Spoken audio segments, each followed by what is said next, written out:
Herbert has to be worthy of that contract that he signed. Jerry Jones has lost his damn mind, and that when there isn't enough drama, he's willing to stir some drama. I don't think Jerry's crazy. I think Jerry's a genius. Jerry knows exactly what he's doing. He's printing money. You kind of messed up one thing, though. This should be the rankings, undebatably. Tua, Herbert, Allen.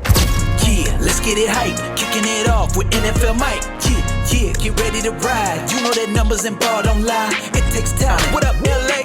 NFL Mike. Go, NFL Mike. Football's back in a way. We're getting closer and closer to week 1. Preseason is rolling. We go. It's going to be a great time here in the next few weeks for football fans. We got a new episode of NFL Mike's Corner for all of you today. We're covering a bunch of topics. We're talking about Jerry Jones and how crazy he is. We're talking about the NFC North. A lot going on in that division the last 2 weeks combined. Dan Orlovsky's QB category list. We're going over all the injuries across the NFL and talking some fantasy football and the implications on our fantasy drafts, which are coming up. I have an announcement on a fantasy league that I'm running, content we'll be making. At the very end, we're going to talk about Madden ratings and how those went. I'm joined with my co-host, reoccurring co-host of the show, Tony Tucker. Tony, I will say, I'm glad to see you here today and no Raiders fans. Yeah, well, just so Joe could be here, I put on a black V-neck, black T-shirt, represent, keep Joe in the loop here. I think he'll be back with us next week. This is the favorite time of year for me, right? Because it's all the hope is still alive for the Chargers. I know that we're going to talk the doom and gloom situations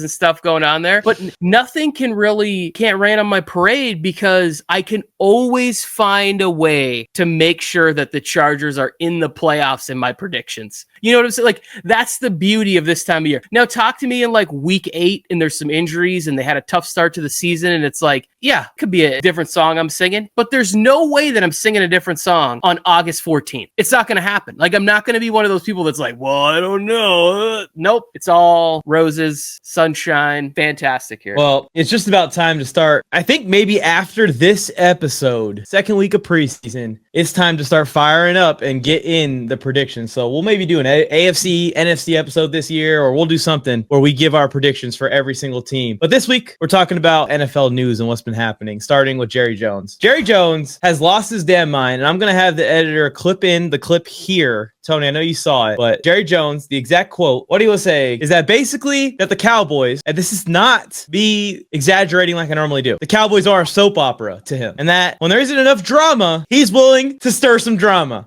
I mean, Jerry Jones is admitting to what all of us have been suspecting he's been doing for so long. Just straight to the camera, Tony. He's not even hiding it anymore. That clip that we just watched, I was convinced was AI. When you sent this to me, I was like, there's no way that this is real, what's being said, because I immediately then sent it to a friend of mine who's a Cowboys fan, and it's just memes of why? Because we all know, and I've been saying this for as long as I can remember, it is my greatest form of entertainment is the NFL. It's my favorite escape from real life. All the problems and, just life is very complicated and difficult and family members pass and you go through poverty and you have all this other stuff. But the best thing about life is just sitting down and watching a football game, right? Mm-hmm. It's so much fun for me to do that. I understand that it is entertainment, but for a lot of these people, it is their life. It's their legacy. It's everything they do. There's people who don't eat carbs. Tom Brady only eats avocados to play at this level. And then you go out there and go hey, sometimes I just like to not pay the best players on my team because we need a headline. I'm going to mess with you emotionally, the best player on my team, because we need to be in the news. Admitting it out loud, it felt like I was just really in a reality TV show. It was Roger was hey, Jerry, here's your script this week. You're going to say something that is just going to shatter the minds of individuals being we all already knew this. How many times have we come on here and been the Cowboys aren't a serious team? They just, the way that they operate, it's it just doesn't seem like they're on the same level as some of these other organizations. And then he's just hey guys, here's the blueprint, line by line. He's just reading it, the craziness. Nuts. Yeah, and everyone always says, well, who's the most valuable franchise? Jerry must be onto something. I'm imagine how valuable they'd be with a sane owner this whole time. With someone who isn't absolutely lost his mind. When you look back at it, it actually even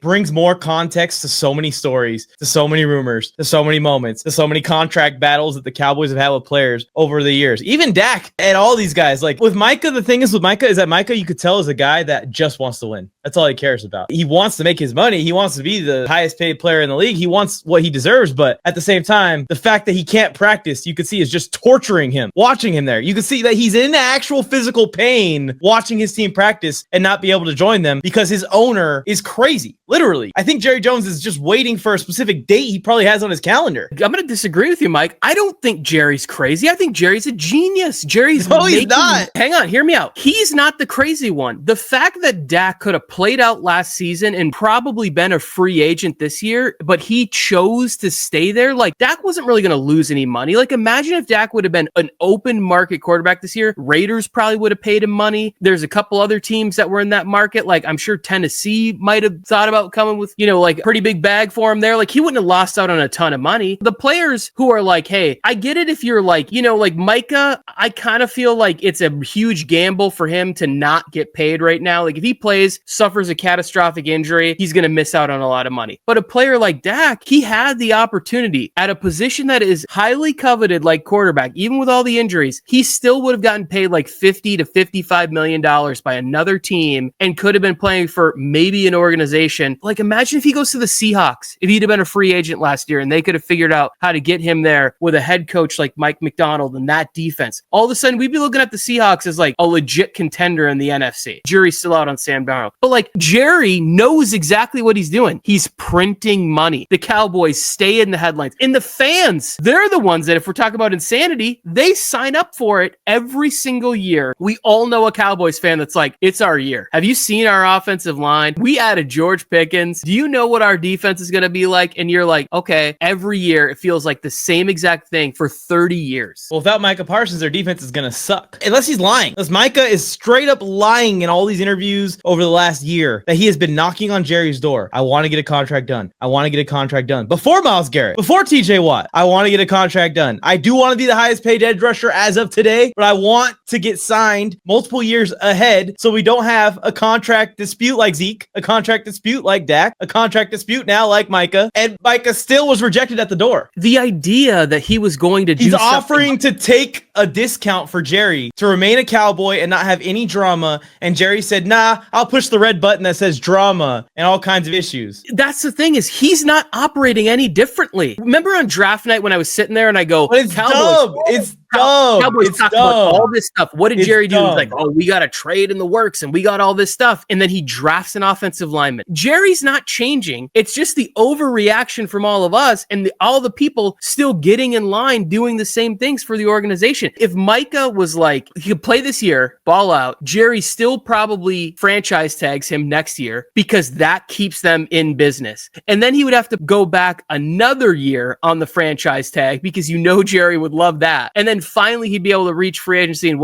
year 7? That's a lot of gambling. So he has to figure this thing out to really get to make sure he gets paid. Now, do I think Micah probably has 6 years left of dominance? Yeah, but you don't want to gamble that. I mean, if I was Micah Parsons at this point and we're here and it's like the season's about to start in a few weeks and I can't even get on the practice field and I'm begging you, basically admitting to the media that this is all intentional and that you're just pulling the carrot a little further away, just as long as you can. At the last second, you're playing read option quarterback, and then all of a sudden, at the last second, you're going to give Micah the payday, and then, he's going to be ready for week 1 against the Eagles. If I'm Micah Parsons in an open market, you treat me like that, and I see you treat multiple players like that, I'd refuse. I would sit here. I would just not play a year. By the league rules, he has to report by week 11 for the year to count. He's going to have to show up at some point this year for this to count as a year. That to me is just not going to work because I think Micah thinks on a different level than we could ever imagine. Like, Micah's trying to chase to be in that category of Lawrence Taylor and Aaron Donald and Reggie White, of those type of players. Honestly, the strategy that I'm saying just typically doesn't work in general. To just take time off from the game, you usually get worse. You're not going to be able to keep up at the same level of play. But I just think this is a rare situation where Micah's being held. Yeah, Micah is being person I've ever seen do it, and it worked out. Yeah, it seems like everyone else took some kind of knock of some sort. Micah is almost being held hostage at this point, and it seems like it's all Jerry has all the leverage, obviously, because he has him under contract. It just sucks for a player like that, where that he he is the heart and soul of this team. He's going to go put everything on the line, and it comes time for Jerry to put everything on the line, and he holds his wallet, or he causes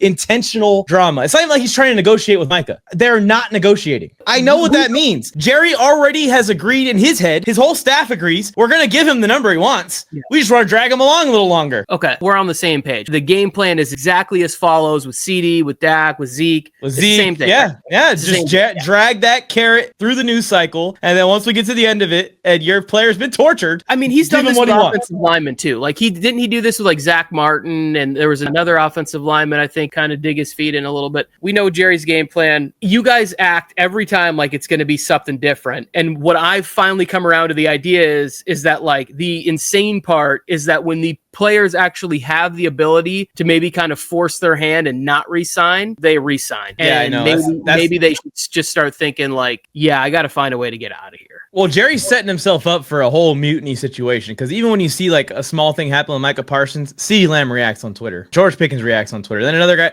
by the way, his contract's up as well. So good luck with that, Jerry. Yeah, so all of these guys are reacting and stuff on Twitter, like, you know, they're talking to each other, and they're like, if we don't have Micah Parsons, this team fucking sucks. I mean, what are we gonna do? This is why I've never been a fan of the franchise tag, right? I don't like the idea that like, and I get it, it's like they get paid these huge amounts of money, nobody feels bad for them, they're millionaires, all that stuff, but like, my thing is, if you get drafted somewhere, let's say you want to have mandatory 5-year option, team option, 5th year type situation, that's fine, you know, every other 4th round or whatever. I still think that some of these guys in the 5th and 6th round, 7th round, these guys should be on like 2-year contracts, 3-year contracts. Because when they hit, now they're real bargains, like what we saw with Brock Purdy, and you got to start talking paydays. But I think you should be allowed to be a free agent after that amount of time. And that would encourage teams to be getting deals done so that you couldn't hit free agency. Yeah. You'd be offering them money after, 5-year contract. You'd be offering them money after year 3 every time you had a good player on the hook, because you wouldn't even want them thinking about that they're that close. Like, how could I pass up this amount of money now? But like with the franchise tag, the owners, you think George Pickens, if he really is that good this year, that Jerry's not going to put a franchise tag on him and use George Pickens as the guy next year to be dragging headlines? And George is the person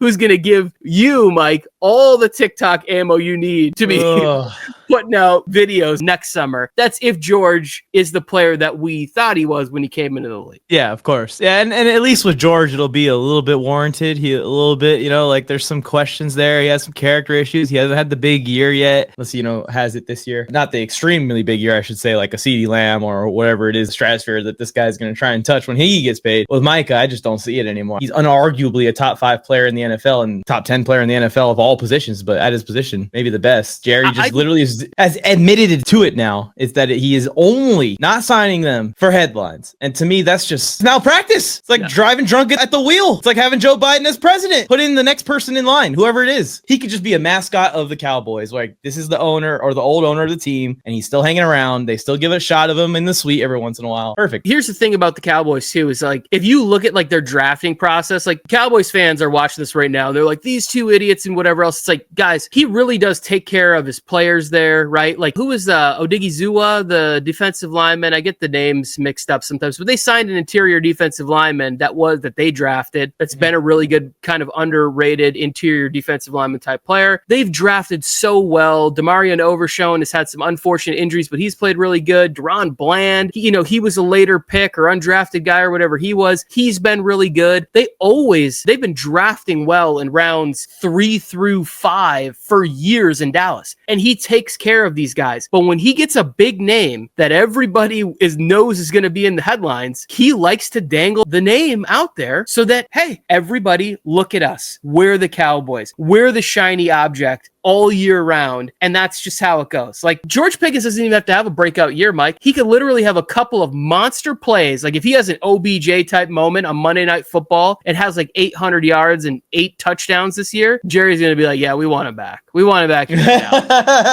That's all it takes. Yeah. Get him back here. Oh, man. Jerry Jones. Never going to run out of entertainment. Now he's straight up admitting it. Comment what you guys think about this ridiculousness from the Cowboys. They do this year after year. And I would bet that unless everyone stays healthy, the Cowboys are going to have another mid-year 10 wins out in one round. Have fun. Let's move on to the next topic here, Tony. That feels like a lot of wins. Everyone stays healthy, that their ceiling is sitting like breaking 10, 11 wins. Like if things go wrong, I think it could go really wrong. Sure. There's a floor with Dak for sure. But if you're telling me that a first-year head coach is having to deal with all this drama and they hit a couple bumps in the road and Jerry's out there in the media and then players are kind of like, we're not even serious. Like we're just not. It feels like it could go bad really fast if it's just rocky out the gate. And they play in a tough division. Then you got all those social media people pushing Joe Milton. So that's another problem. That's growing. That's growing out there. But comment what you guys think about Jerry Jones' comments and the Cowboys overall in the comment section below. Let's move on to the next topic here. The NFC North has some problems. Well, the teams that are trying to chase the Detroit Lions have some problems, and the Lions are probably just sitting there getting healthier, getting more ready for the season, and getting even more excited. But Jordan Love went down with an injury this week. It's a non-serious injury. I think it's an injury to a finger on his non-throwing hand, but he can't practice. And that's the part that really is going to be rough for the Packers, because I think Matthew Golden has a chance to kind of take over that receiving core. Not quickly if his quarterback's not practicing. And then the Bears and Vikings quarterbacks, Caleb Williams and McCarthy, have had some rough clips come out of training camp. And it is just training camp, but it's been tough to watch. Let's talk about the Packers first, and then we're going to move on to the Lions too to finish this. Let's talk about the Packers first. Jordan Love injured. I still like the Packers this year, especially if Josh Jacobs can stay healthy. They can pound the rock. I think they have a lot more depth this year, but a similar quality team than last year. But this could lead to a little bit of a slow start with the Jordan Love injury. How much does this concern you? The Packers feel like they're dangerously close to slipping into like a Steelers scenario where it's like we're going to be good enough every year to,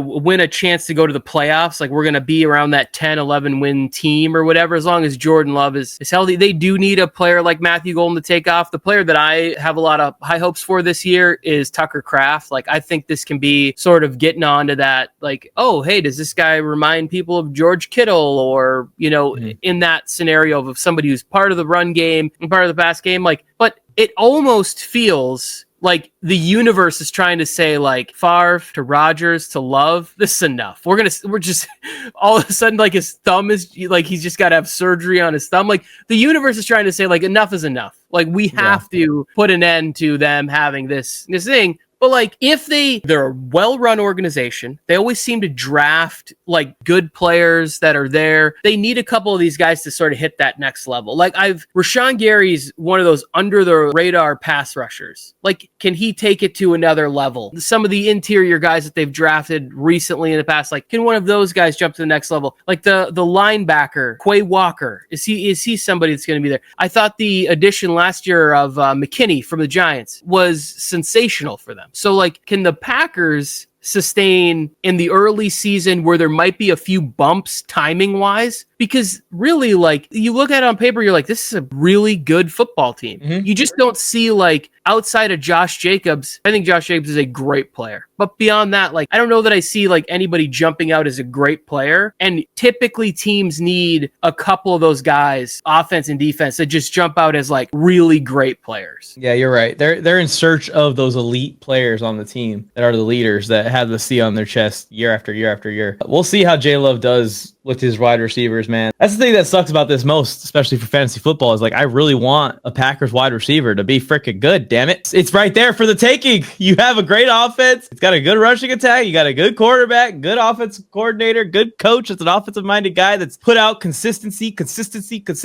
but no one can break out as the wide receiver one for our fantasy teams here. Come on, Matthew Golden, please. I do hear your selfish pleas for a number one wide receiver. But here's the thing, is that as soon as you get the established number one and teams really have to game plan for that one player, it elevates all these other guys that are sort of teetering on that wide receiver one. But I think I saw, like, Jaden Reed is already banged up and could be missing some time. Yep. I didn't dig too deep into that injury. And then you've got a player like Watson, who always seems to find his way to the injury report. Musgrave is another tight end that people were excited about, but he always seems to be banged up too. And then, like, is Romeo Doubs, like, does he start to have a little discontent if he's not part of the offense? We've already seen that going on in the past. And then you just have other guys that have had moments of excitement. Dontavian Wicks has been there. So it's like, if Golden is that guy, I think he elevates the level of everybody. everybody. The run game, the quarterback play, whatever it is, because it's going to make for easier reads if you can tell that the game plan is to stop Matthew Gold. Like, they need that one player to emerge. Yeah. So that it's not like, on every play we're trying to figure out the perfect solution. Yeah. And what's so interesting about this division is it's hyper competitive. It feels like the Packers, the Bears, and the Vikings are kind of in similar spots where they're like right on the cusp of maybe breaking something through. The Bears less so, maybe. We got to see how Ben Johnson does in year one. Chasing the Lions, who have been atop the division the last couple of years, one of the more dominant teams in the league the last couple of years. You got the Jordan Love injury, which was the team that maybe had the quarterback, the overall chemistry and continuity to just go in and compete with the Lions right away. And J Love gets hurt. And you look over at Bears practice where, Ben Johnson's leaving the Lions, could take some of what the Lions are bringing to the Bears and use a competitive advantage of what he knows about the team that he just left. And Caleb's struggling now at practice. And I just saw a clip that also looked like AI, like almost as AI as the Jerry Jones clip of Caleb missing the net like 5 for 5 throws and then throwing a bitch fit in front of the entire practice field. Like, I don't know how much he's struggling. I've seen the reports that he's struggling to pick up the offense. Isn't this an easier offense kind of to figure out and just orchestrate and just be a facilitator of? Jared Goff just did it at almost an MVP level. What's interesting is that Caleb, one of the issues I had was he never really seemed to play with timing and rhythm, right? And you can see those type of players as they're coming into the NFL, because in college they making sensational plays, their teams are winning, they're great players in college, but then when they get to the NFL, Russell Wilson, as the athleticism has gone down, he struggled to play from within the pocket, right? Because the ability to make the sensational plays isn't there. We're not getting the explosives. Is that a situation where we're at with Caleb here, where it's like clearly Ben Johnson is giving you easily well-defined, this is where the ball's going to go, because I've drawn up these masterful plays, right? Well beyond my comprehension of offense. I wouldn't even pretend to understand what Ben Johnson can do and what he's capable of. But when you see Jared Goff take the leaps that he did in his career, you're like, oh yeah, he even looked better. Obviously he had more experience, but he looked better with Ben Johnson than he ever did with Sean McVay. That's a real feather in the cap of Ben Johnson. One would hope, I want Caleb to be good. I want more good quarterbacks to be in the NFC just in general. The idea that Cam Ward could be sensational, it's like, guess what, guys? We don't need another great quarterback in the AFC. But Caleb be it over there. This week when they announced, I think it was yesterday or this morning or something, that the Bears starters are going to play against the Bills and the Bills are going to play their starters. If that goes sideways, I think that people are going to be having a field day with the problems that are going there, especially because he keeps saying nice things about Tyson Bagent. That's not a good thing for what's going on for the Bears. It's you can't have new head coach who Caleb was pumped when Ben Johnson showed up. That could turn real quick if it doesn't go the way they want it to go. Yeah, and you know me, USC guy, if I do root for a college team at all, I'm rooting for Caleb too. It's tough, man, because I think that the Vikings and the Bears could be two teams that the Vikings already broke out last year, but especially the Bears could be a team that just absolutely breaks out, goes from zero to hero, is that Bengals team, that Texans team of the last couple of years that comes out of nowhere, but it's all going to be on Caleb's shoulders. If he sucks again, he even sucked last year, but even if he just plays average like he did last year, just good for a rookie, I would say, it's still not going to be enough in this division. It's just that competitive. You're going to need to win a lot of games to compete with the Lions. So I think in my mind, it's moving the Bears back. And like you said, I'm going to see how they do early on in the year. But I really liked what their roster looked like and just giving it to Ben Johnson, here, you could fix this thing really quickly. And now I'm starting to think that maybe it's going to take a few years for them to rebuild it. Maybe these investments in the offensive line aren't going to turn around and pay off so quickly, immediately. I hope that their defense especially can just pick up where it left off. Even though they're switching coaching staffs and everything, they had a nice run there at the end of the year where the defense was something to talk about. If that can start the year off like that, they probably could work through some of these Caleb Williams struggles or any offensive struggles that they have with the new offense. So I would say this. I would say the part of the thing that's really going to help Caleb, I believe, is just having a stronger run game. I think that's going to be a big part of this. The offensive line is going to help with that. I think he'll have more protection. The part where we were used to seeing the explosive plays that are built in, a lot of those things seem to piggyback on each other. So it's about timing on earlier plays so that you can run the play action and, roll out or whatever it is, or have that extra thing that's developing in there that if you're not playing with that part of the script that he's building in, then some of these things might not hit. But I do think that overall, it's just going to be better. It's going to look better. Caleb's going to have more experience. They have so much talent on the offensive side of the football that I just don't think that it really can be as bad as if you went to Twitter, you'd be like, dude, Caleb Williams is about to be out of the league based on all the overreaction of people. I don't think that's the case. I do think that he'll be good. I just don't know that if he'll soar to the expectations that everybody had, where the comparisons were Aaron Rodgers and Patrick Mahomes. That's why I'm always like, people are insane. People are nuts when they're like, well, he's going to be this guy. And it's like, oh, you mean one of the top 5 quarterbacks of all time? Like, get out of here. Yeah. With what's been going on around the league too, you see the Baker Mayfield story, you see the Jared Goff story, you see this. I mean, that kind of worked out for the Rams, but you see the Sam Darnold story. Like, maybe teams are going to be a little bit more patient now with their young quarterbacks this next group. We'll see. I think Caleb, it'd be smart to let this rookie deal go all the way through before you just completely give up, send him to Sean McVay, and then all of a sudden he's off to the races with a superstar talent like that. Real quick, Mike, there's no time for patience anymore because the criticism just gets so intense for these guys. It's unavoidable. Every TV, every radio, every podcast, every app you have is constantly telling you how bad you are when you're bad. So there's no time for patience. And I'm contributing to that problem with JJ McCarthy massively. Are we talking about the Vikings? Because I don't have any. Yes, the Vikings were my team that I was ready to just like put my entire wagon on and, just take me all the way to the Super Bowl, baby. Let's go, Justin Jefferson. I do still have the same level of hype, but there's some negativity coming out of camp. Multiple sources are saying that JJ McCarthy's just flat out struggling at camp at times. Now, I see other reports from Cam, my Twitter sources, that make me feel a little better about JJ McCarthy. So there's some Twitter pages that are fan pages of JJ McCarthy. I just focus on those and pretend that none of the bad stuff is happening. But no Justin Jefferson on the field right now. He's still coming back from a hamstring issue. And that is kind of my whole entire argument for the Vikings being good, is that you just can't guard that guy. All JJ has to do is what Sam Darnold did. I hope he could do that. What's your thoughts on these reports on the Vikings quarterback struggling? Are you worried about JJ, your former Michigan quarterback, having a terrible start to this year at least? I'm a really big fan of JJ McCarthy, obviously. Go blue, all right? I'll cheer for any guy who plays for Michigan once they get to the NFL. This is why I'm not worried about JJ in the transition, is because there is so much talent around him. They brought in, he's going to be playing behind a better offensive line, and I do think that he is built to be fine with struggling in practice, right? As long as when you get to the game. The only thing I worry about with Kevin O'Connell, I think, is maybe one of the best offensive minds that we have going to football. It's like him and Andy Reid, I think, are right there. I also think LaFleur in Green Bay does a really good job too. But sometimes Kevin O'Connell gets a little too pass happy for me. And I think the best thing that you could have going is that you added Jordan Mason, you have Aaron Jones, there's another running back there that's good. I'm blanking on the name right now, but it's just lean on that portion of the game a little bit more, make it a little more 55-45 where you have that, especially because I think Jordan Addison is suspended for the first 3 weeks of the season, right? Jalen Naylor could be a good player in the NFL. And so it's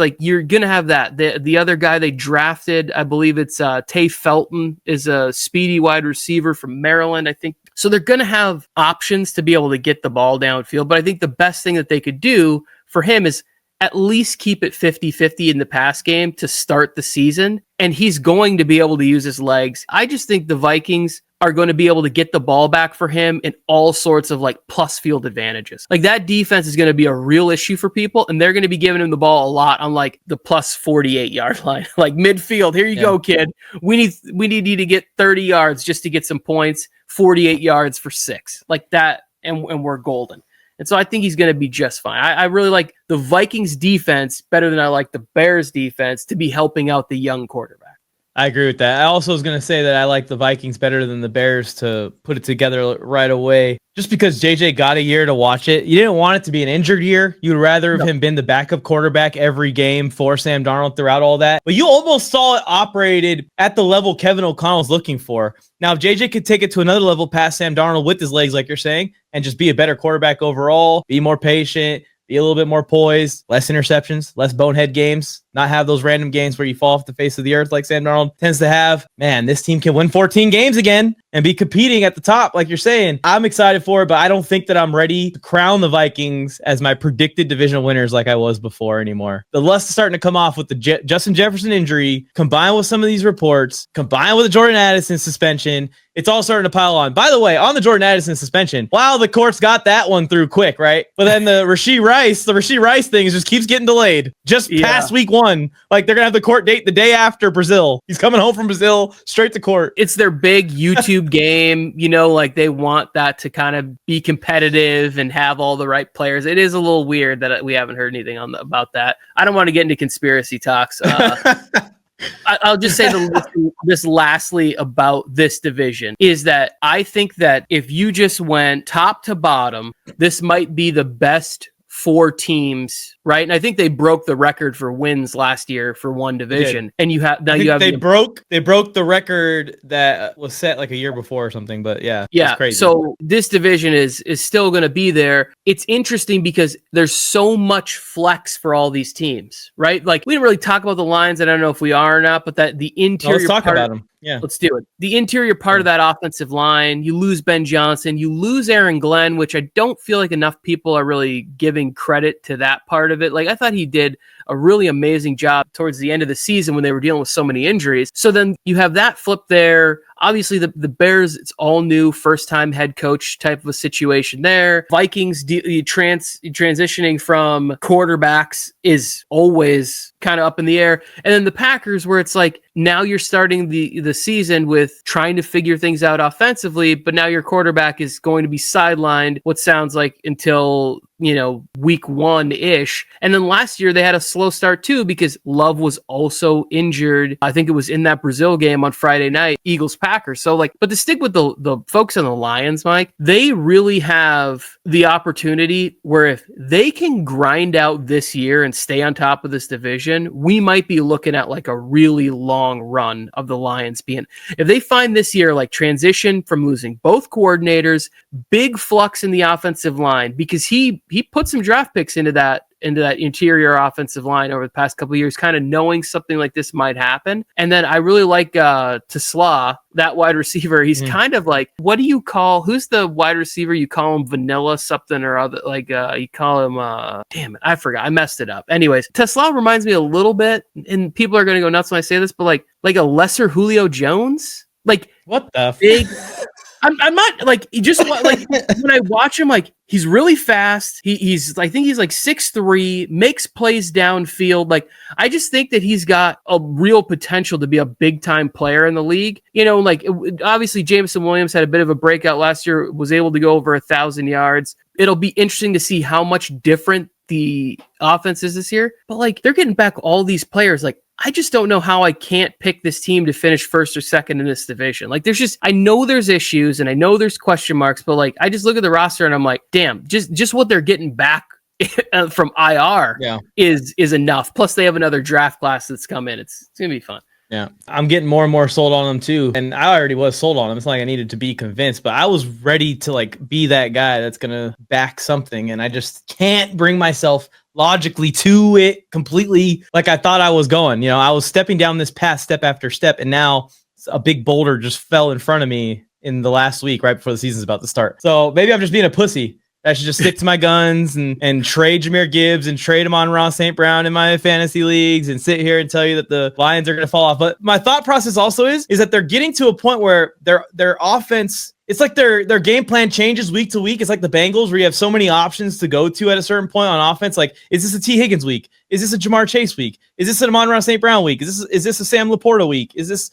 a Jahmyr Gibbs week or a David Montgomery week? I don't know. And I'm getting a lot of weeks where my RB1, Jahmyr Gibbs, gets 10 points. And then my wide receiver one, Amon-Ra St. Brown, gets 21 points. And that's still good. But I want to have a chance for both my running back and my receiver to go off. And I can't when I have them both on the same team. So I traded them both. I'm in that league. And I was like, goodness great. And then you sent me like some awful trade. And then you're sending out Jahmyr Gibbs in another trade. I'm like, what is this? You sent me like a garbage trade for JSN. And then the next thing I know is I get a notification you're trading Jahmyr Gibbs. I'm like, we couldn't couldn't have worked out something where Jahmyr Gibbs was in my trade? I had him on the trade block. You could have set an offer.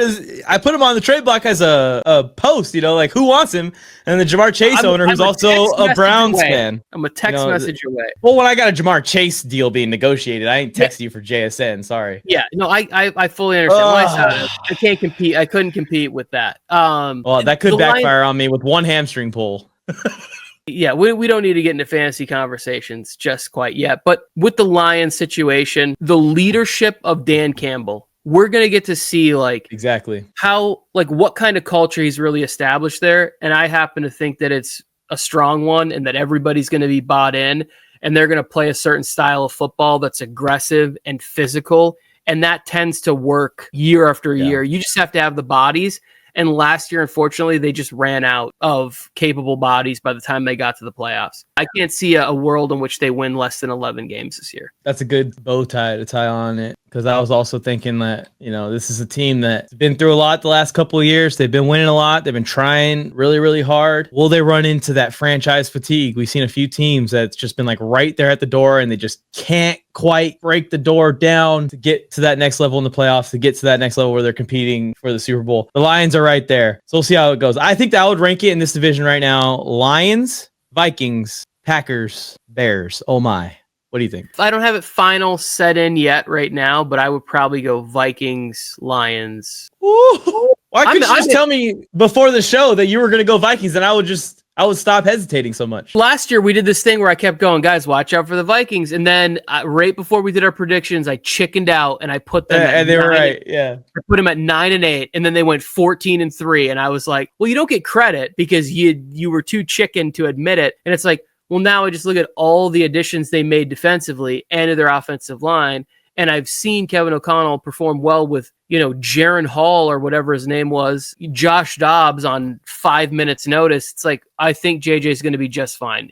KOC was talking about how he spent an hour a week with JJ game planning and doing stuff last year, prepping him even while he was rehabbing. It's like, okay, I think they're going to be just fine. And there's so much talent. They get to play a second place schedule because they did lose that game. I think that has a little small benefit to it. I'll take the Vikings. That's where my edge is right now. We're going to get the credit on this podcast, Tony, for calling it right here today, August 14th at 11:44 a.m. Chargers Vikings Super Bowl. Let's go. I'm in. The Bolts are in. I'm there. Speaking of the Chargers, let's skip here. No, we're not skipping. We're going to go back to the Orlovsky topic, but this is a good transition. Let's talk about the state of the Chargers as of today. A lot of people have been sending me messages, Tony. A lot of people have been commenting that the Chargers season is over because we lost one player on a loaded 53-man roster. So I wanted to have a little segment in the podcast here to talk about the preseason game so far, talk about the Slater injury, our reactions. We haven't really gotten on the mics and talked together about it yet. From my perspective, it does suck to lose Rashawn Slater, but this just solidifies even more that Joe Alt was the right pick at 5th overall over Malik Neighbors, over Brock Bowers, over all those guys that we could have taken last year, because we need Joe Alt in this spot. I would be a lot more worried if we didn't have a left tackle to fill in. Remember that year where Sawyer had to play left tackle for the entire season? Mm-hmm. That was when I was saying, oh shit, the season might be over when that happened. And I think we were 500 or something. We weren't even a good team at that point. So I think that the Chargers can survive this. I will even say that I still think the Chargers offensive line is better than last year this year. So that was the year they went 10-7 and made the playoffs, I believe, because Slater was probable to come back if they beat Jacksonville in that game. Remember, he had you're right. I think you're right. Yeah, because it wasn't just him too. There's a few other guys that were right there. If we get through this game, we have a chance. Yeah. Bosa was kind of working his way back. He had come back from injury. He had a couple offsides calls that drove the fans nuts. So obviously, wait, we lost Mike Williams in week 18. Yeah.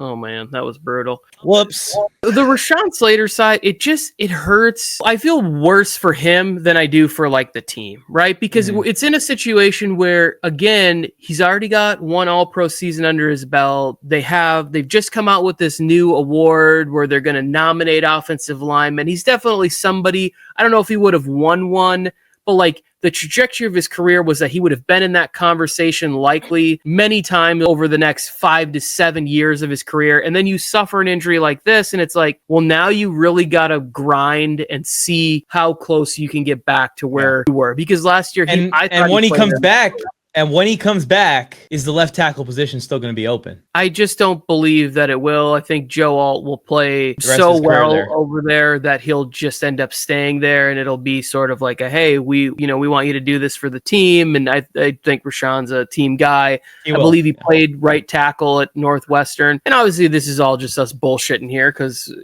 we're friends, big Chargers fans. As long as he's back and healthy, that's really all I care about. Like, I want him to be able to resume his career and be able to chase all the dreams that he had set out for himself, because offensive lineman is never a position we talk about unless they mess up or get hurt.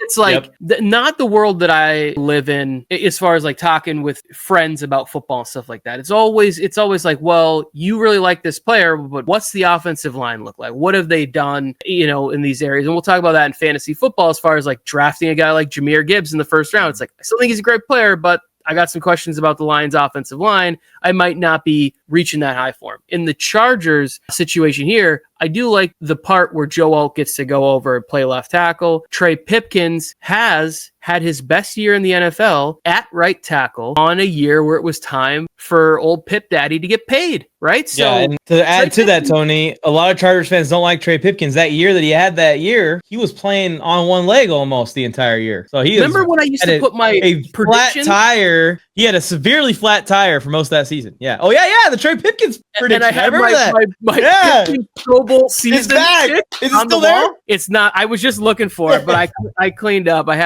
had this whole where you can't see it was just scattered with my old predictions, but I cleaned up recently. Pipkins goes over. A lot of teams would be thrilled to have a backup tackle like Trey Pipkins. So he slides in. I can never, ever make an argument that it's equal or whatever. Like, that's insane to say. Rashawn Slater is one of probably the 3 best left tackles in football, and he's gone. Now, you hope that Joe Alt goes over and he becomes one of those 3 best left tackles in football. And then Trey Pipkins can be average right tackle. As far as like the offensive line and the issues and stuff like that, there's a lot of concerns out there. When I watch a lot of Charger shows and read a lot of the content and stuff like that, is that people are still very panicked. I will say that a lot of these guys back in this, it's going to be beneficial for them to have had a second year in the system, for Herbert to have had a second year in the system, helping with, protections, and every week, everybody being on the same page, what they need to know, where they need to go, working cohesively. Now, I'd feel a lot better if Mekhi Becton was practicing. But like, as far as worries about Bozeman or Zion on the left side over there, like, I still think that like you can have a pretty dominant run game going left behind Joe Alt and Zion Johnson. You can have a pretty dominant run game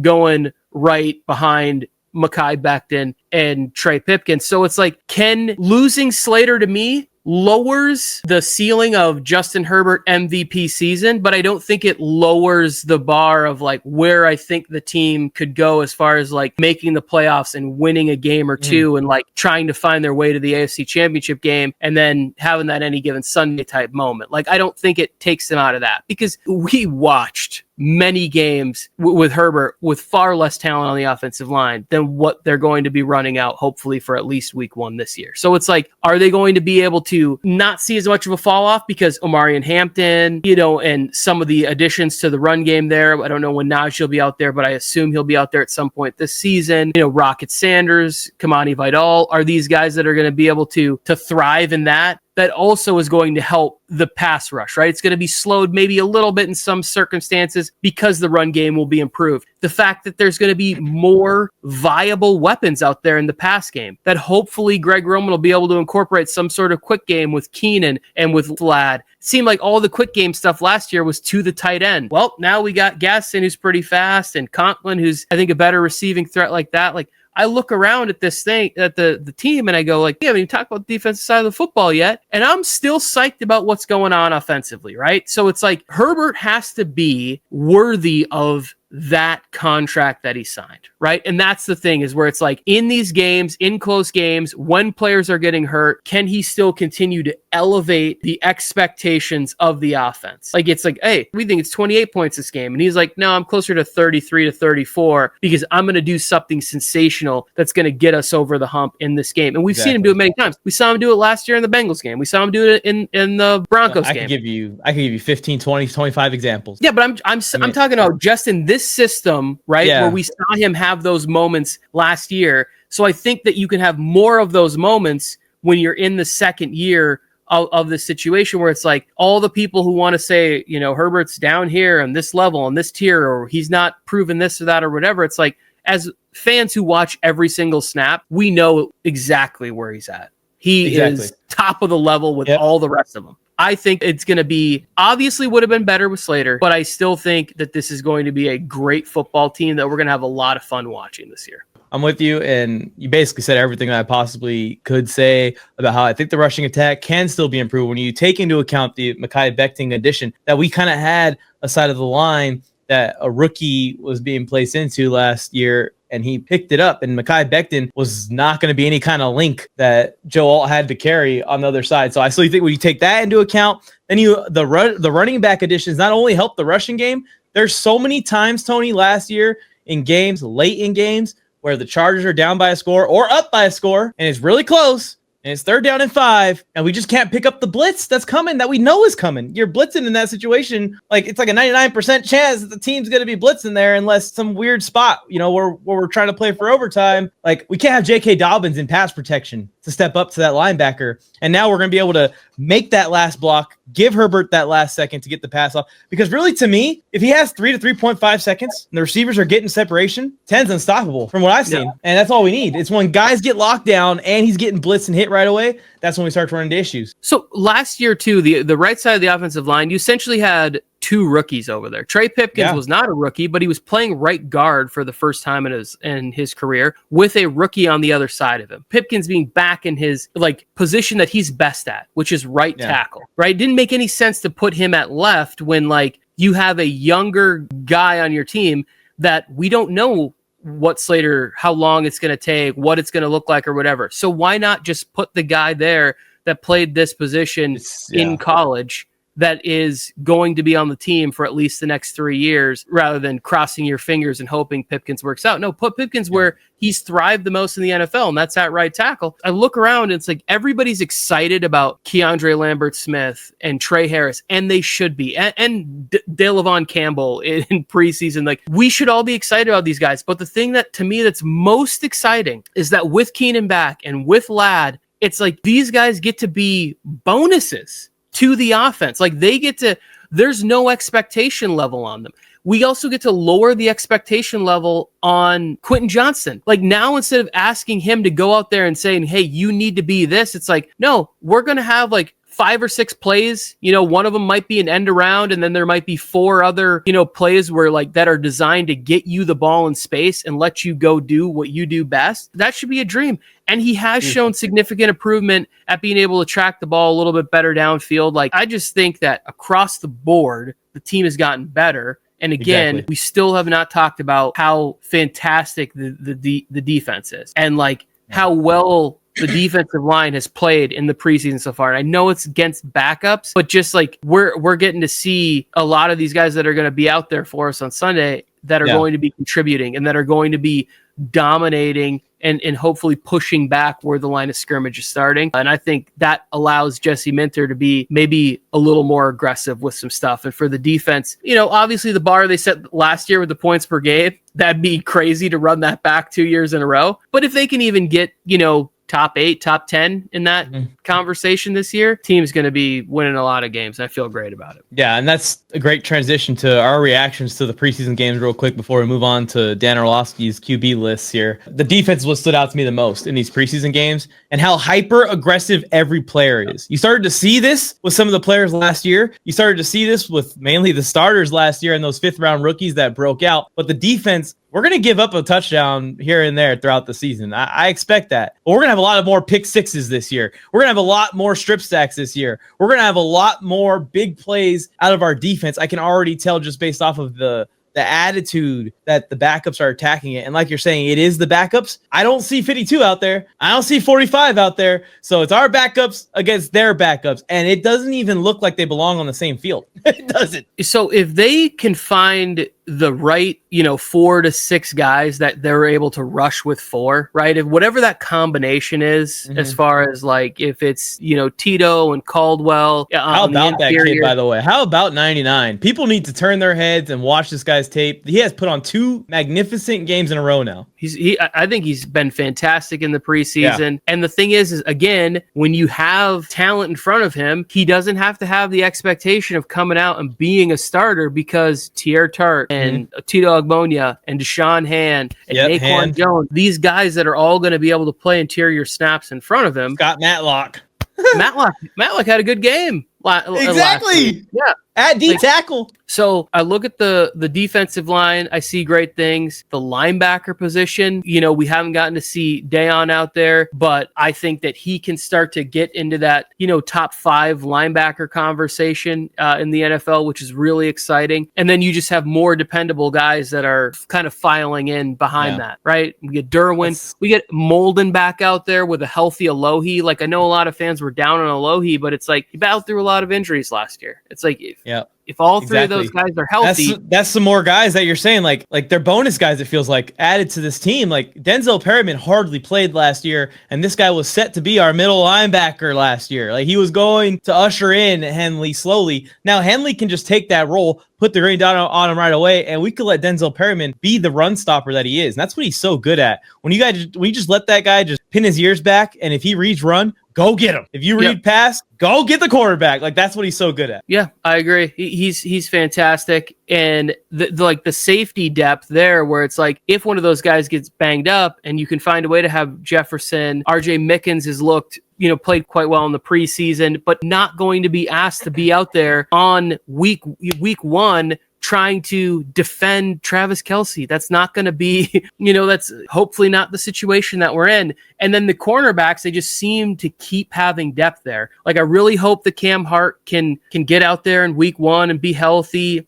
Jackson, who's come over from, I don't know if it was the Steelers or the Panthers last year, whatever team he was on last year. Yeah, Panthers. Yeah, if he can get there healthy. Tarheeb still came out in preseason, and I was like, what is he doing out there? This is crazy. And then he just goes out and makes a huge tackle on the first drive, and I'm like, oh man, this kid is so good. Yeah. He's so much fun to watch. Get your head up, by the way, 29. Get your head up, please. Jesus, bro. They just straight at the ground. It's gonna be a really fun season to watch. And then as far as special teams goes, I still think that Ryan Ficken runs one of the best special teams units. And obviously I don't follow the other 31 teams, their special teams very closely. But just the ranks. When you watch on a game-to-game basis, where you see it and you're like, oh, hey, what's going on here? It's like Trevion Henderson takes one to the house. Like on the first play, you're like, hey guys, nobody even laid a finger on him. Like, we gotta go. How about that kid, by the way, dude? Something we gotta clean up here. Yeah. Ramondre Stevenson's season is officially done. Jesus. That guy's gonna be fun. He is. Yeah, we'll get to that. We'll talk. Yeah, we'll talk special teams is not usually a topic that Chargers fans want to talk about. We're kind of infamous for fucking up special teams. It's like Dan Orlovsky running out the back of the end zone. That's the Chargers special teams unit over the last 20 years up until Harbaugh took over. That's a good transition here. Let's pull up his list, Dan Orlovsky's list here. We got to speed things up a little bit, Tony, because I do have to get that injury segment in. We can cut the Madden one though. I don't mind cutting that one. But arm strength here. So basically what Dan Orlovsky did, let me intro this. Dan Orlovsky went by category, and he has labeled a top 10 list of each QB trait, each QB characteristic. So we got arm strength here, we got ball placement, and I'm not going to spoil too much mechanics, and it keeps going down from there. So we're going to just go through this and just quick react to it. I haven't looked at it either, Tony. I just saw the news just saying that he did this and didn't actually look at the lists themselves. So let's start off here with arm strength. We got Josh Allen, Patrick Mahomes, Justin Herbert, Lamar Jackson, Matthew Stafford, Baker Mayfield, Joe Burrow, Caleb Williams, Michael Penix, Jordan Love. And me personally, if we're talking about just pure arm strength, the best throw I've ever seen made in person in an NFL game was Justin Herbert against the Giants when he threw a 65-yard pass with a 300-pound man on his back. literally, as he's falling to the ground, just throws it up. And it's a perfect dime in Jalen Guyton's hands right here. I don't know. I mean, I could give you Josh Allen and some of the throws he's made, some of the plays he's made. We obviously know him for his arm strength, even coming out of college. But you can't tell me Patrick Mahomes has more arm strength than Justin Herbert and a couple other guys. So what's funny is that you use that as an example, which I have said that throw should be like somehow played on a loop in a museum because it was a piece of art, that throw to Jalen Guyton. But he says here, for me, arm strength is less about airing out the 60-yard pass. Right here in the first. But then he says this. Then he says, and more about driving the football on a rope when it's necessary. So then to that, I would say, Dan, have you seen the throw to Keenan Allen on third down where it whips past the guy's ear hole and is on? It is the only place that it can be thrown for Keenan to catch it. How about this? And basically throws it through the back of a defender's head. How about Jets Chargers through 3 defenders and they like alligator arm it?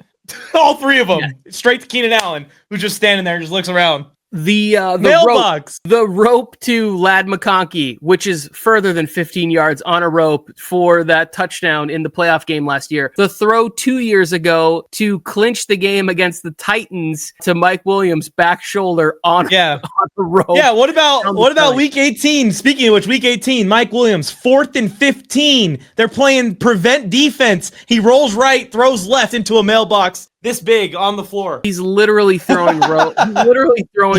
Like not. Yeah, Mahomes can do a spin move. He can do a better spin move. If this was spin move strength, I'd give it to Mahomes. Without me having my Herbert bias on this, just real quick, I like that he gave credit to that where he has Baker Mayfield up here, right? Like to me, it's like I've always thought that Baker kind of doesn't get enough credit for how good his arm really is. So I like to see that here. I like Michael Penix being up here in this list. I think that's a part of his game that's really strong. It's projecting forward a little. I'm not so sure I see Joe Burrow on the arm strength list here. I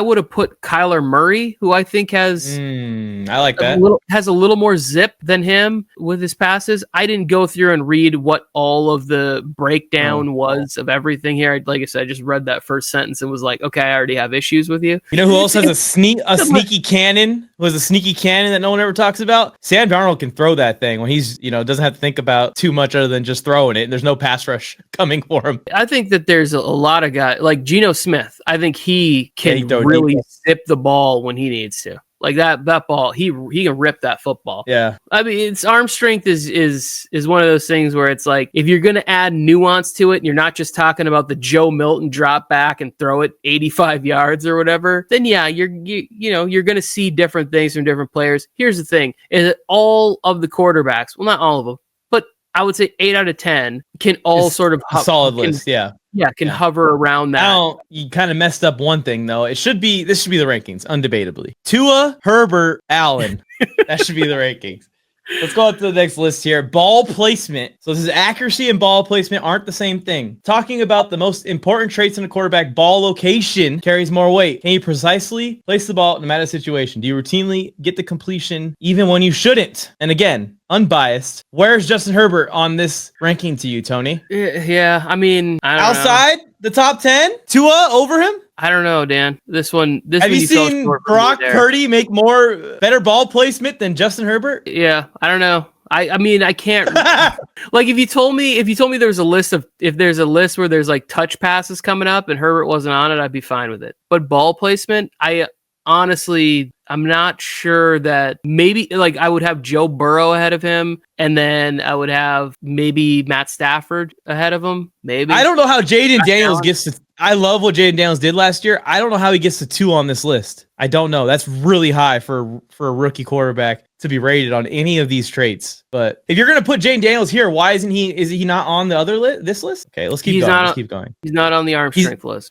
Okay. Mechanics. So what is this? Just kind of like your motion? Smooth and repeatable throwing motion that doesn't change even under pressure. Okay. Yeah. Mechanics. QB mechanics. Herbert comes in 10 at least on this one. We're just looking for Herbert at this point. But behind Dak's mechanics, when I watch Dak throw a football, it's almost got like a Phillip Rivers-esque like shot put to it a little bit. Yeah, so I mean, he's saying a repeatable throwing motion that doesn't change even when you're under pressure, right? And I think that there's a certain because Dak just gets sacked when he's under pressure.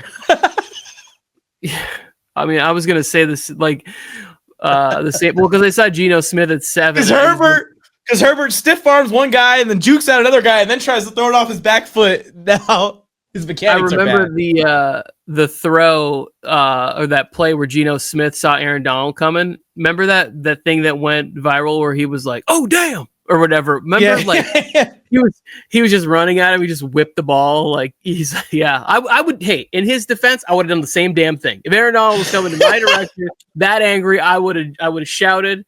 And I think any quarterback would, because I saw that play out in practice a few times, and even when they couldn't hit Stafford was getting freaked out when Darnold was coming after him at some of those practices. Yeah, so mechanics is always funny too, because they always talk about the different arm angles that Matthew Stafford has. You know, like it seems like that a lot of this is just sort of like ESPN was like, "Hey Dan, we need something from you for the website," and then Dan doesn't want to go out and like offend anybody by leaving. Oh yeah, this is too many people off the list. But I have a video. Yeah, I have a video coming out where I fix all of the fantasy top 10 lists. It's going to be exactly like this, where I basically just try and trigger everybody, and that's what Dan might be doing here. But at least he left Mahomes off of this. So that's good. I was just going to say he doesn't have Mahomes on this list. It's fair. But it's like, that makes sense for what he's saying, I guess, with the way the list is ranked. These guys are your step back on that final hitch throw. They've already made their reads and they get there. Mahomes is super off schedule and kind of all over the place. Aaron Rodgers is still playing in the NFL, correct? Like this isn't a list of like, you don't have to be like a certain number. Like, how is he not? Yeah. How is he not on this list? That is a good point. Aaron Rodgers should at least be like 5 still in mechanics alone. Yeah. It's like Dan Orlovsky always talks about Aaron Rodgers and his throwing motion, how he throws the ball and everything like that. To watch. It really is. Like throws one of the best balls that we've ever seen. So decision making with the football. Who led the NFL interceptions last year? I'm just gonna look it up real quick. Who led the NFL in interceptions thrown 2024? Kirk Cousins was first. Tied with Baker Mayfield. So this is another thing where it's like decision making with the football. There's no way Josh Allen is on this list before last year, because that guy would make some of the most wild decisions. And part of the reason he could get away with it is because of the first category of arm strength. I love seeing that Geno threw 15 interceptions last year. That's awesome. Yeah, and a lot of those interceptions were like red zone interceptions to lose the game. I bet on. Oh, no. Goodness gracious. This list isn't as bad. I like this list. I thought that maybe Burrow threw more interceptions than I was remembering. No, he had 9 last year or something? Yeah, to me, he had a really good year. This is a tough choice to pick the best decision maker in the NFL, but I think Lamar Jackson is getting close to that level where he almost is making the right choice, run versus pass, who to pass it to. And we saw his rookie year, he kind of was going all off the talent, trying to make it happen, trying to develop as a quarterback too. But really, the last couple of years, Lamar has become a complete quarterback first, and then that athlete. Yeah, he has Jalen Hurts on this list, and that one's is a little because kind of the knock. The knock on him is that he kind of dances in the pocket or holds the ball too long when he wants to really get going downfield and stuff like that. When I think of decision makers, to me, it's sort of like pre-snap, but we don't really have a lot of those guys left in the NFL that are like really great pre-snap. I think Joe Burrow is probably one of the high-level guys in that situation. I think Tua is probably a high-level guy in that situation. I would probably have Herbert a little bit further down as far as like decision making with the football. Like if I'm incorporating the pre-snap stuff, like I think Stafford is up there. But like I don't really. It's hard. Yeah, Dan knows a lot more. Like pocket presence. And Herbert's not on this one. Bryce Young gets on this one, not Herbert though. Geno, who I just read, threw 15 interceptions. CJ's up there that high. Like that feels maybe last year because the offensive line wasn't Rushing great. Ability. Didn't look as good. I give up, bruh. Where's Anthony Richardson on this list, Tony? Come on. He runs it once a year for 10 yards and then gets hurt. So Jaden Daniels is 4 on this list? Yeah, what? Well, I guess the guys that he has here, I feel like Kyler Murray probably should be 4 or 5. Yeah, I mean Mahomes should not be on this. Rushing ability versus mobility are different to me, and Mahomes has almost no rushing ability to me. Yeah, for me, the rushing ability for him is like Patrick Mahomes is really good at realizing like, hey, all the defenders in the secondary have their backs turned to me, and I have a crease, and I'm just going to go pick up the first down with my feet. So like, I do think that I would consider his rushing ability to be more out of, heads up, like an IQ based rushing ability, as opposed to some of these other guys where it's like they're real threats with their legs. Like, I just want to know how many times Lamar Jackson obviously has a couple 100-yard rushing games. I don't think Jalen Hurts has very many 100-yard rushing games. Josh Allen probably has 100-yard rushing games. I don't know if Jaden Daniels does. Fields probably does. Murray might. I know Herbert does. I'm just saying. He's the only white guy on this list. I know Purdy somehow made this list too, but Josh Allen. Josh Allen. But he doesn't really count our squad, honestly. He's just like he's an other than human. Like he's other than human. He's not anything. He's his own race. Yeah, I think, what does he say? Rushing ability is massive part of the NFL. At least Lamar's first, but I don't think I would rather have Josh Allen than Jalen Hurts just purely rushing the ball still. He says, and it can mean more than scrambles. I don't know. To me, these are different things. Like, I think Patrick Mahomes is an elite scrambler. I wouldn't consider him like a rusher. Second reaction ability. The ball is snapped, everything breaks down, and the defense wins the play. What happens next? I better not see no fucking Brock Purdy on this one. So this is the second reaction ability. This is kind of the areas where I was talking, or I'd love to see Herbert take another step up with that sort of stuff, right? Where it's like, but you don't want to see Bo Nix take any step here. Like, what are we talking about, Dan? Like, what are we fucking talking about with this list? I would say like the one thing that Bo Nix did last year was like he bailed on the it's like first read not open, second read that's a tight window throw, I'm going to use my legs and run. Like he ran the ball, especially put him in the damn scrambling one then. This? He definitely should have been. He definitely should have been on that rushing. There's so many plays I'm a Bo Nix hater, obviously, at this point. But there's so many plays last year that I watched where Bo Nix is just absolutely lost in the sauce. Like you're saying, he just takes off. And it's just like, there's a guy wide open here, there's a guy wide open there. And then he's just lost. Like, he doesn't know what to do with the ball. It's just in his hands. Timer's running out. He just takes off with it. Even in the Charger game, when I went to in Denver, I'm watching it up from the stands. And I'm just like, dude, guys are leaking out like crazy. And Bo just eats the ball, takes a sack. And he's a rookie quarterback, so you expect that with him. That's what I'm saying. Maybe we could keep Drake May and Bo Nix off the list for a year. I mean, I'm just saying, Dan. But Dan has to get the reactions of guys like me. Is that the last one? That's the last one. So on that list there, it's like he had Drake May up there. I mean, based on what, Dan? And then I don't know what the argument is. Yeah, I don't. Is that a projection for that? To me, this is what has made Patrick Mahomes, and he should be number one. I know Lamar Jackson is also good with this sort of stuff, but like the reason the guy has 3 Super Bowls, like we can take his second reaction ability and look at it in any one of his 3 Super Bowl wins and been like, this is why the Chiefs won, are able to pull out these games. They're able to come back in the fourth quarter down 10 points against the 49ers, like because of his ability to do that. Wait a minute. Did Mahomes rank 1 at anything? I don't know. It has been sort of a weird down Patrick Mahomes year in a lot of people's minds and rankings and lists, which is weird to me because I find myself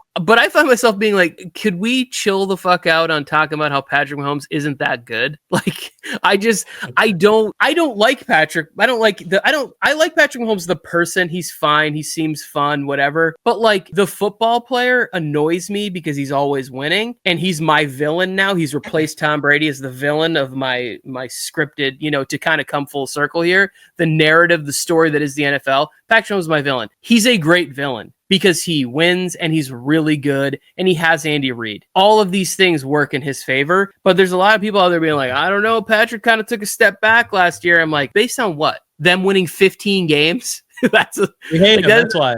Doesn't feel like a step back to me. Yeah, I'm actually kind of scared of the Chiefs. I think that they're even more loaded than last year. You're going to have Rashee Rice for probably the whole season because they're never going to put him through his court case. And, Travis Kelce came back. He didn't retire. Chris Jones came back. He didn't retire or leave. It's just, and then, their defense just gets a year better. And those guys were all like a year away from hitting their prime. All of them. When nobody seems to want to hire Steve Spagnuolo, which is like, come on. I think he's choosing to stay because Andy is... Andy's going to hand this thing off to him one day. Yeah, maybe. I will, like, this is the thing. It doesn't make sense. You think that he would have been offered probably top of the market jobs already in the last couple of years. Yeah, I would think so. But here's my question. Is this offensive line experiment going to work? Like, did they figure it out? Is Justin Simmons going to be the answer at left tackle? Is Sumata going to be okay at guard? I think they brought in the guy from San Francisco who was a backup there to Trent Williams. Like, are they going to be able to find 5 players that can really hold up in protection? And my hopes are no. I hope 0. I hope their offensive line is Swiss cheese this year. But if it works out, the Chiefs are going to be just fine. That's the one part of that team where you're like, hey, this has to be a deficiency for them. They should only be good at center, Creed Humphrey, and left guard. Those are the 2 positions they should be great at. All I know is that I'm with Dan Orlovsky. Patrick Mahomes is outside my top 3 also. I got him ranked, I think at 4 or 5 now at this point, and it keeps going lower and lower. Every Super Bowl he doesn't win, I'm going to rank him a little bit lower, below the next quarterback in line. But that's Dan Orlovsky's QB list. Let us know in the comments what you guys think. Like the video if you're watching. And we got to get to this last topic here about the injuries. We got a lot of injuries already, Tony. And I'm going to read some of them. And from a fantasy football perspective, let's just kind of talk about how some of these are going to shake things up in our draft that we have coming up here in about a week or so, or a week and a half. So here's some of the main ones for fantasy football. Jordan Love, obviously, we already mentioned. Justin Fields had a toe, but he's back out there. Justin Jefferson, hamstring. That one is still being dealt with. I think he's going to be ready for week 1, but you still don't want him to be missing practice with his new quarterback. And on the flip side, with the Bears that we didn't talk about, their cornerback's out. So whoever is playing the Bears first is going to be wide open. I don't remember who the Bears play first. I want to say it was the Vikings, but I'm not sure. Yeah, I don't remember. I know it's Packers-Lions week 1. Najee Harris, that was a problem for the Chargers, but that is slowly getting better and better. Obviously, the Rashawn Slater injury, but Terry McLaurin dealing with an ankle and a holdout. Chris Godwin still trying to come back from his injury. Dawson Knox is hurt. Darnell Mooney is injured. A big one that people aren't talking about a lot for fantasy football purposes, Isaiah Likely broke his foot. He's out. Zach Moss was released also in Cincinnati.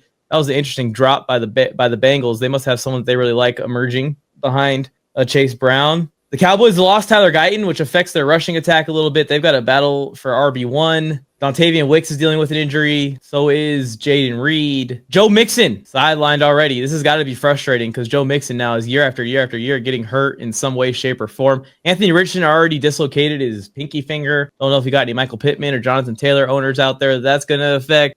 Xavier Worthy, concussion protocol. He should be good to go. Ladd McConkey. This is one that Chargers fans have been closing their eyes, like looking at it like this a little bit. Still waiting for him to get back out there. Ladd himself is saying very promising things. He returned to practice yesterday, Mike. Oh, perfect.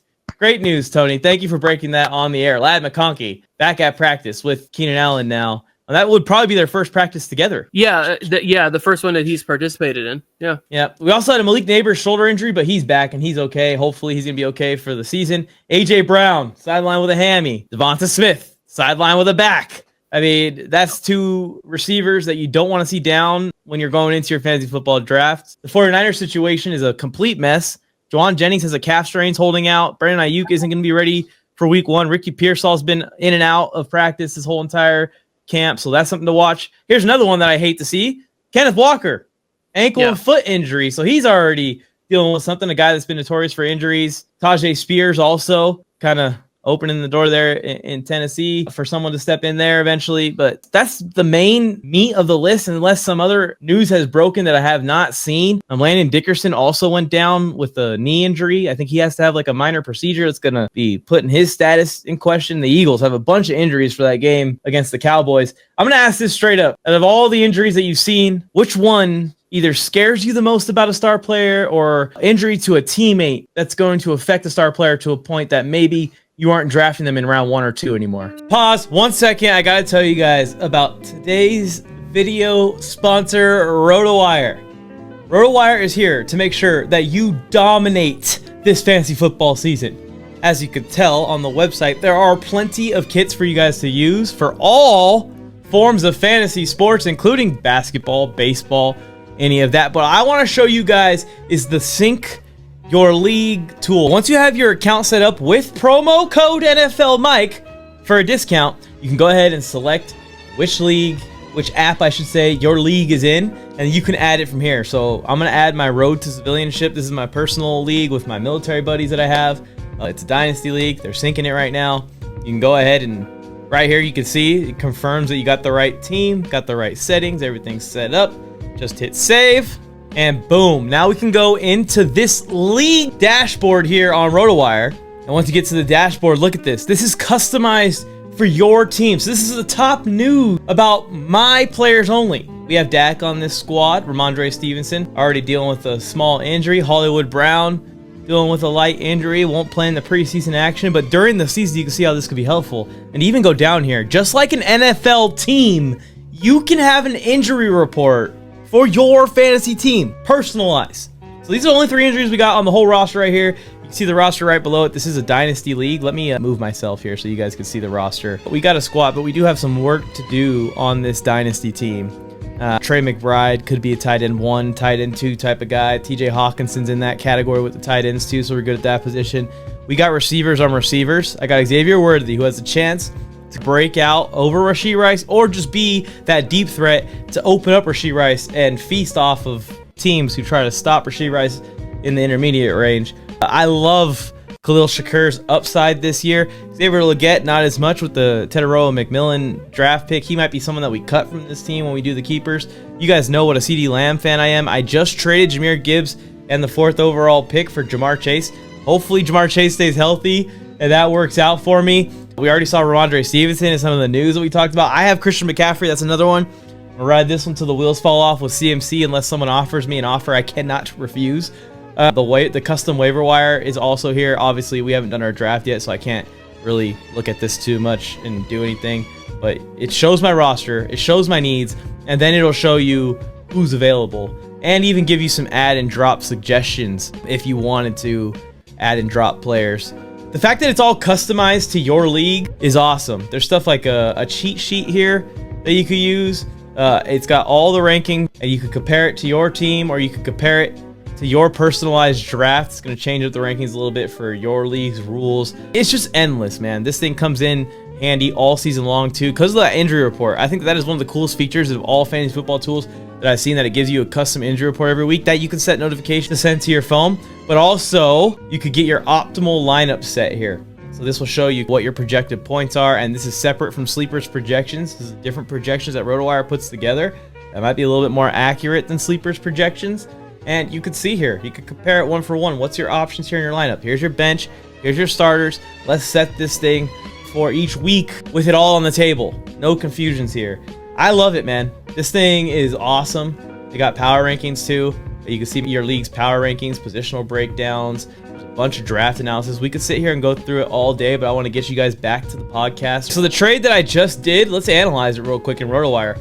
I can't put draft picks in here, or that would be sick if you could add draft picks. Maybe this is a shout out to RotoWire. Add draft picks if you guys are watching this to this trade analyzer. But we traded Jahmyr Gibbs and the 4th overall pick in a dynasty draft. So what would be an equivalent on this roster to the 4th overall pick? I think Lamar's worth more than the 4th overall pick.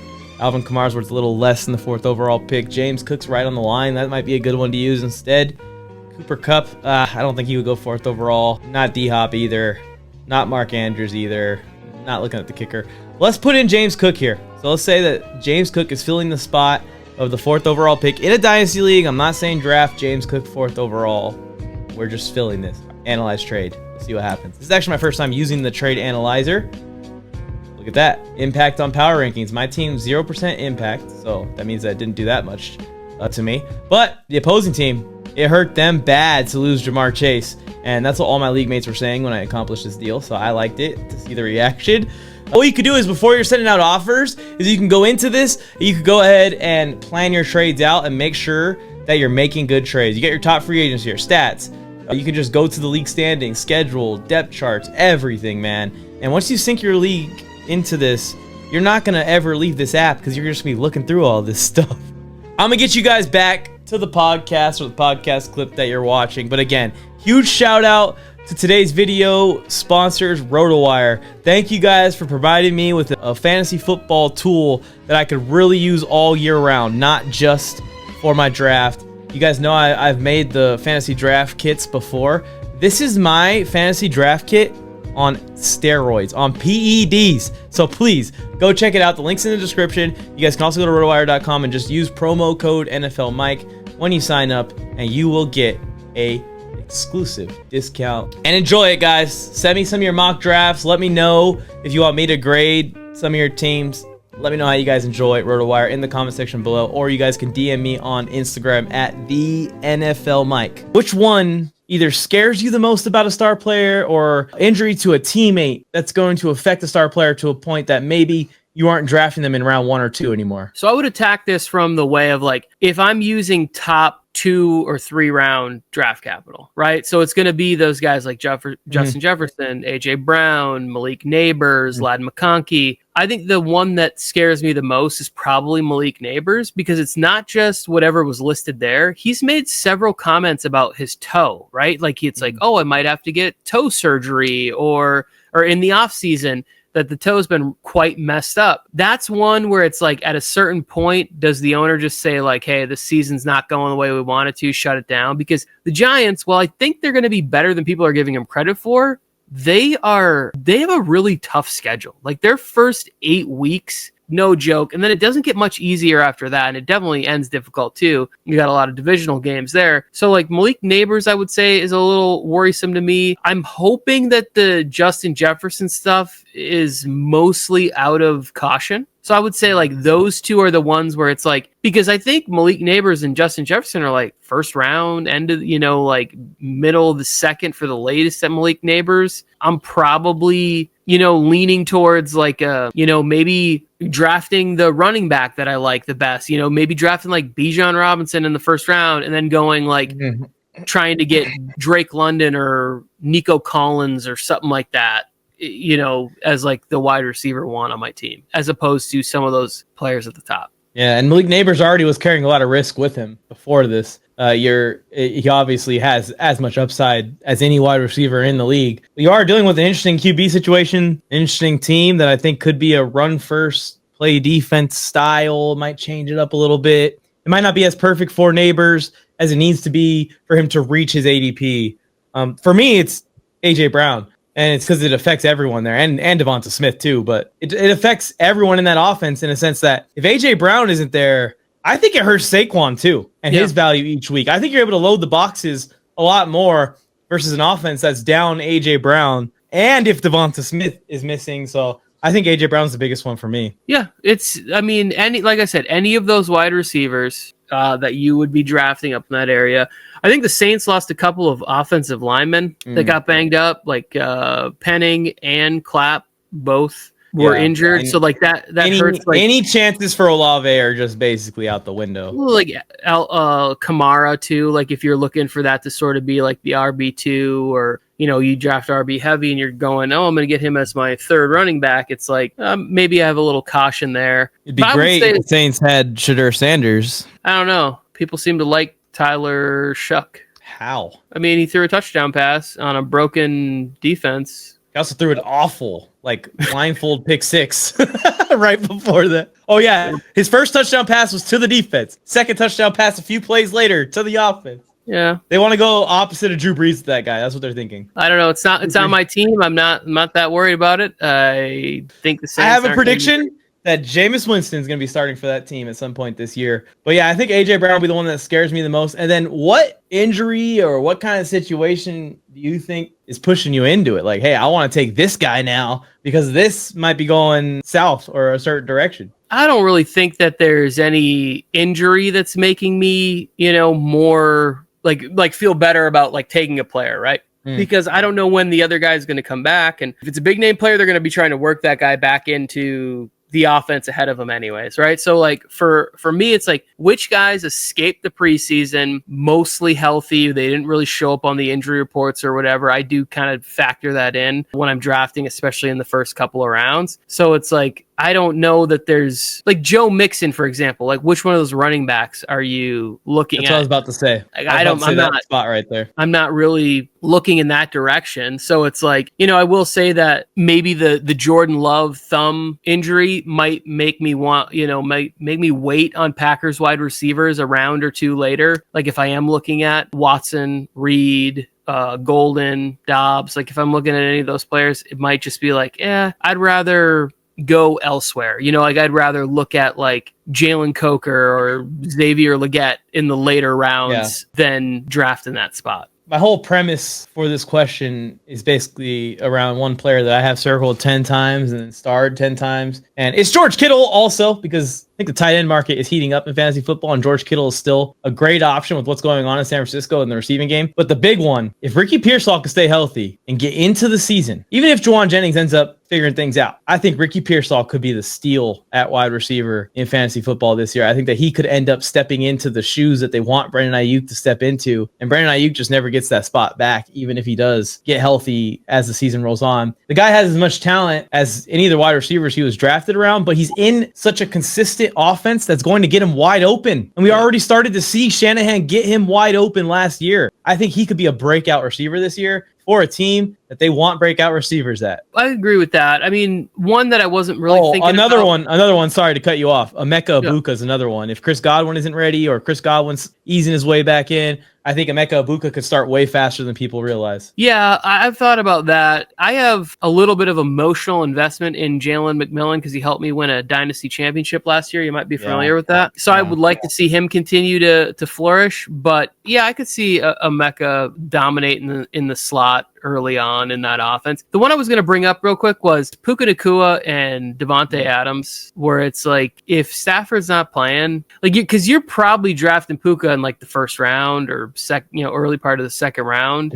I can't. I'm not doing that. It's on my shit list this year. Yeah. Like I cannot do that if Jimmy. I don't think I could do it. I don't think I could do it with Stafford completely healthy, honestly. I just think Devontae Adams has still got a lot of gas left in the tank, at least for a year. It's going to be a pretty even split. We're not just going to see Puka just get ran into the ground. The Rams have an awareness that they can't just load this shit all up on one player. They've been forced to because of Cooper Kupp injuries. But Puka Nacua has been just running into a wall for the whole start of his career, pretty much. Well, so I actually think that if you have a healthy Stafford, having Devontae Adams helps out a guy like Puka Nacua, because you're going to have somebody who's going to be maybe a little more vertical in Adams, and you're going to be able to, McVay's going to be able to run and sort of play routes off of that with Nacua to get him more open in space, more sort of laterally, and then letting him get upfield and make explosive plays. So I think with a healthy Stafford, I actually like Nacua this season. It's just that we're talking about a back injury to a quarterback who's nearly my age. That's not good.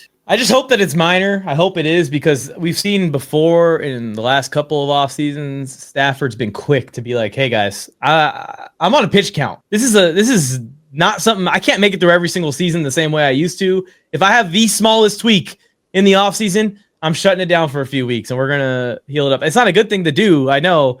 I'm just hoping, my fingers are crossed, that like we were worried about his shoulder in previous years and stuff, and he ended up going out there and being okay.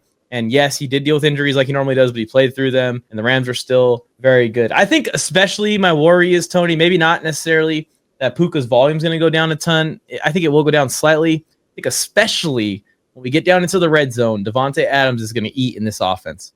I think he is. I think he's going to have more touchdowns than people are thinking, and I think both Kyron Williams and Puka Nacua may have less touchdowns than people are thinking. And it's good for the Rams. It's just for fantasy football, you want your guy to score all the touchdowns. I want Puka to score a ball. I want Blake Corum to score some touchdowns. Where the hell is Blake Corum? What do you think about Kenneth Walker? Have you heard anything on him? I haven't really. The better running back might be Charbonnet, unfortunately. And if Kenneth Walker is going to deal with injuries more, they're just going to go to 26 permanently. So I don't think Charbonnet is anywhere near like Kenneth Walker's level as a running back in the NFL. I think he could be there. I just don't see it. I mean, Charbonnet had the chances before when Walker's been out, and he's never seized any kind of thing. And when Walker's healthy, he's one of the most explosive backs in football. Like, Charbonnet is a good football player, right? But I think that Kenneth Walker is the kind of player that, when healthy, which he's battled a lot of injuries, like that you have to factor that in. I probably wouldn't be drafting him until like the fourth, fifth round anyways. So like I'd be willing to take a shot depending on how my roster looks. If I have no running backs or one running back, like I'd take a shot that he's going to be. I don't know, Tony. Charbonnet had 1,000 yards last year in 6 games. He had 1,000 yards in 6 games.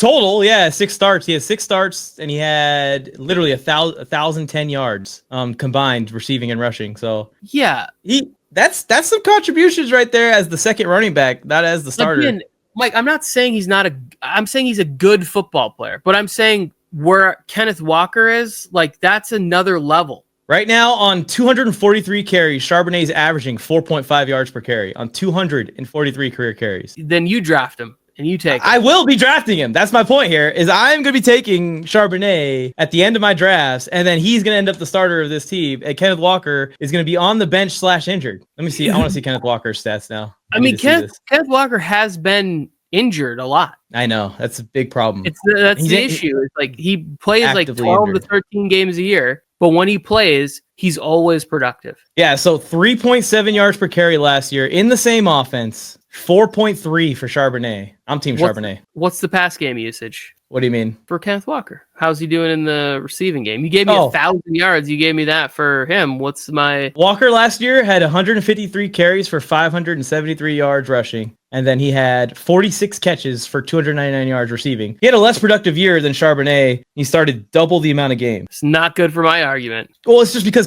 even these games where Kenneth Walker's starting, he's not making it to the fourth quarter. No. There's multiple games in there where he's marked as a starter, but he's not getting through the game. It's unfortunate. Yeah, but like the year before, or the couple years before that, Kenneth Walker has shown you what his ceiling is, and I just think that is I think it's a higher ceiling, and I'm going to draft for that. Yeah, well, we'll see. We could be opposites on this one. There's another one that we were opposites on. Which one was it? My brain is breaking. There was one I was like, well, good. Oh, the Cowboys situation. I think Miles Sanders is going to start the year off, and then eventually Jadon Blue, and you think Javonte Williams all the way, right? Well, I think Miles Sanders is already dealing with injuries, and great. Every report that I read was Javonte Williams has been running with the ones for like 2 weeks in a row. So I literally was there in person less than 2 weeks ago, and Javonte wasn't running with the ones. Jadon Blue was running with the ones. I'm just telling you what I read, that when Williams has been practicing, he's been running with the ones. And I have videos. I have video evidence. I have nothing. I'm not saying the reports that I read are 100% accurate. Well, I think Jadon Blue's, his ADP is moving up too much already, where you're like waiting for the third string running back to get in there. I think that's just Cowboy fans who are overly excited drafting. Yeah. What about the Tennessee situation? So Spears looks like he's going to be a questionable game one because he is on my dynasty team, and I am trying to make that like tough sort of cut my roster down to 16 players, and so he was. But does that give you some? Does that give you some love and some confidence for our people watching for Tony Pollard? Or he's another one of those guys where, like, if my draft strategies tend to be like heavy wide receiver, like I always love to have 4 really high end wide receivers. Like I usually love to get 4 wide receivers no later than the 8th round, right? Like it'll be like 1st, 2nd round, 5th round, 7th round. It's usually like I'm leaving the draft with 4 high end wide receivers. And then running backs, I tend to try to find those like the players like the Tony Pollard who's sitting there in the 5th round, in the 3rd round. Who can I get there? And that's how I tend to build out my rosters. I go for high volume. Yeah. I think what I want to do this year is I want to have like 2 really good backs, but that's probably it. And just pray that they could stay healthy or get their handcuffs. I tend to be pretty active with running backs. I keep a slot or 2 on the roster where I try to go a week ahead of time. I see somebody pop up on injury report, I go ahead and grab the backup to that player just the Sunday morning before, and that's just the one sort of rotating spot on my roster. And I'll have like throughout the season, I'll probably have 10 or 11 different sort of bottom of the roster running backs on a roster, and that guy. And I'm just trying to predict when that person might get some more volume. But I just think that we've gone so far with these offenses going to a committee where there's maybe 8 to 10 guys that I think that are worth drafting that high and in the first 2 rounds. And I'm usually going to lean wide receiver in those. Anytime that there's a decision, it's close. If you're telling me at the end of the 1st round that Justin Jefferson's still available and I have, I don't know who would be a running back towards the back end of the 1st round, Bijan, or I don't know where Bijan's going, but like at pick 10, you can get Jahmyr Gibbs or Justin Jefferson. I'd probably lean Justin Jefferson. Yeah. Like it's just how I'd draft. Okay. So at receiver, you would take Jamar Chase, number 1 overall, right? Yeah, he's. If I get the number 1 overall pick, I'm drafting Jamar Chase this year. Nah, RB. Who'd you take first as the RB1 this year? Whew. I think we're thinking the same person. Let's see. I'm not gonna lie that I'm a little worried about Saquon's usage and stuff like that. For me, the first running back I would take would probably be Bijan Robinson. Same, Tony. Let's go. Let's get the first and second pick. You can take Chase, and then I'll take Robinson right after you. Well, we can rig that. We do have a draft coming up. We can make sure. That's what I was about to say. We do have a draft coming up, by the way. We're going to be making a YouTube video, so make sure you have notifications turned on. We're making short content. Me and Tony are hosting a live in-person draft with some of our buddies. Some are content creators. Some are not. It's just going to be an annual thing. An annual thing is brought to the channel. We'll make fantasy content about it, and it is being sponsored by Trophy Smack. It's a good time to bring the bell out, huh? There you go. The league is called Rob NFL Mike. Steal NFL Mike's money. But the league is called TBD, to be determined. But yeah, Trophy Smack sponsoring it. They provided the trophies and the draft board, and RotoWire is providing the draft kits. So all of the competitors don't know this yet, and Tony's about to find out right now. That is the only fantasy football help that you are allowed to use in this draft is RotoWire. So we're gonna be getting all the fantasy football advice at rotowire.com. I'm also going to play the ad for RotoWire in here. So editor, please play the ad here. If I have not sent you the ad yet, ask me for the ad. But I can't wait for this fantasy football draft. I appreciate you for helping me host it. Yeah. Thank you to RotoWire for helping me draft the number 1 team in this fantasy league. I just want to preemptively put that out there. Thank you, RotoWire. My whole goal here is, Tony, is we're putting up money on the line. I'm putting $500 on the line, but I'm going to win. So then the next year, I'm going to come back, and I'm just going to be like, it's the same money from last year. It's the same belt from last year. It's back. I brought it back. Well, in year 2, it's gonna have to get bigger. You're gonna have to double or nothing. You're gonna have to. Okay. Don't bring that stuff up. I know you like this channel. I know you like football. Please like the video before you forget. Subscribe to the channel. I don't know what you're doing if you aren't subscribed to the channel already. Again, thank you for joining me here today, Tony, and working through the technical difficulties with me. What's gonna happen with all these injuries? What's gonna happen to the NFC North? Is Dan Orlovsky gonna run out the back of another end zone? And is Jerry Jones gonna survive much longer? I don't know. But I guess sooner rather than later, the ball definitely won't lie. Yeah, let's get it hype. Kicking it off with NFL Mike. Yeah, get ready to ride. You know that numbers and ball don't lie. It takes talent. Yeah, you gotta have love for the game. Super Bowl to Hall of Fame. Touchdown, I hope that you got your head in the game. From the field to the microphone, he turns up when the mic is on. Let's work now. Bring that energy before the first down. What up, LA?